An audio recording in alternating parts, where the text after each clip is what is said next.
Giving yourself only 12 weeks to prep for your first marathon is just a bit fucking stupid, because you will likely shit yourself at the start line, not feel fully prepared, and not build the level of fitness that is required to actually run for 42 kilometers. The same goes if you ran a marathon last year, 2 years ago, 3 years ago, and you haven't maintained a consistent volume of running since then. You need to keep in mind that you're not just going to pick up where you left off. You will have lost your fitness, and you will need to give yourself enough time to rebuild that again to a level where you are fit enough to take on the massive monster volume of a marathon. I ran my first marathon back in 2022. My goal was to go sub 350, which I managed to do. Even though my nutrition was a bit fucked up, my recovery and sleep weren't the best. But because I had given myself 8 months to get ready for the event, my training actually did 90% of the work, even though I wasn't fueling properly.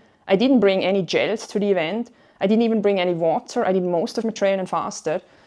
And whilst all of that is shit, I still managed to hit my time goal, because the period and the endurance and the aerobic base that I had built in the months leading up to it were the thing that mattered the most at that time. But then on the flip side, I fucked up my second one, because after my first one, I went pretty much straight into a full Ironman prep, did an Ironman in 2023. And then my next marathon was supposed to be in January 2024, which I had to cancel because I wasn't ready, I wasn't fit enough. And I had only given myself 3 months post Ironman to get ready for that event. I took a full 2 or 3 months off running after the Ironman, then started again in September 2023. And I thought that in 12 weeks, I would be ready to run another marathon in January 2024. Which just simply wasn't the case. I was nowhere near fit enough. A lot of the fitness I built in Ironman training actually disappeared. And the 12-week window was just way too short to get back to that level. The biggest success factor in running in general, but specifically for a marathon, is volume. Clocking off consistent high volumes of running year-round, it's probably what other people would see as overtraining or doing too much. When you feel like you're doing too much, you're running too much, your toenails are falling off, your feet look like shit, that's when you know you're running enough to take on a marathon. And then as well, what people massively underestimate is building your fitness, and the adaptations from your fitness and building your aerobic base takes time. It takes years of training. I was saying this recently on my Instagram that up until 2024, I actually wasn't that fit. And that was after I had done 2 marathons, HYROX, a full Ironman, because there is a time period in performance where you're training a lot, you're doing a lot, but your results are going to be a bit average. And you can actually get a bit frustrated as well, because you're going to be doing way more than the average person, but potentially not even get that much in return. And then the other point is, like I've mentioned, marathon training requires for you to do huge blocks and weeks of running.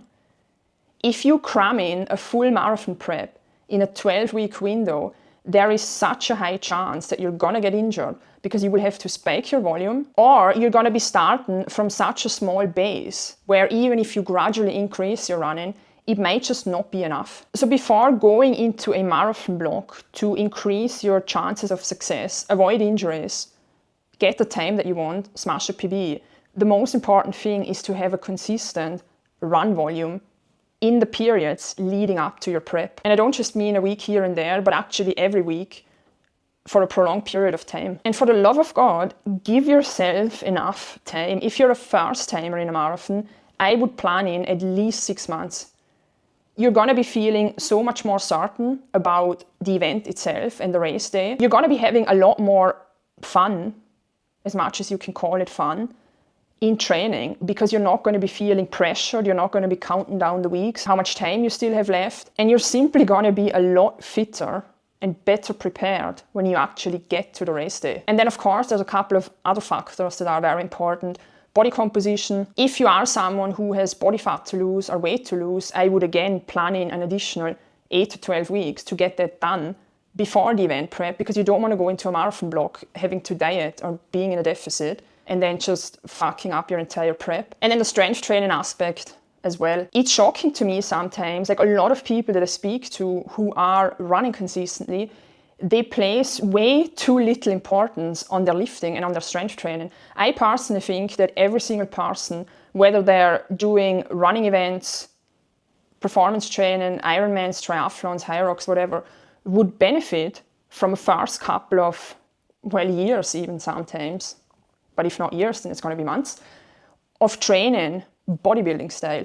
Like the best runners I know, even some of the other coaches that I know, or some of my friends who have managed to run, for example, sub-3 marathons, they have all trained like a bodybuilder, really focusing on their strength training, on their physique as well, on their body composition, in the years prior of getting into running. I think going straight into running, going straight into events, going straight into marathons, without having the gym lifestyle nailed down and the rigid approach to nutrition, fuck so many people over because they're simply lacking the foundations of what it means to consistently train, be an expert with macros, being married to MyFitnessPal for months. They then just end up going into events, hopping from event to event, hoping that that will somehow fix other gaps that they might potentially have. If you want to see how ready you actually are to PB your next marathon or take on a marathon, take the quiz below and let's see if you're actually as fit as you think you are.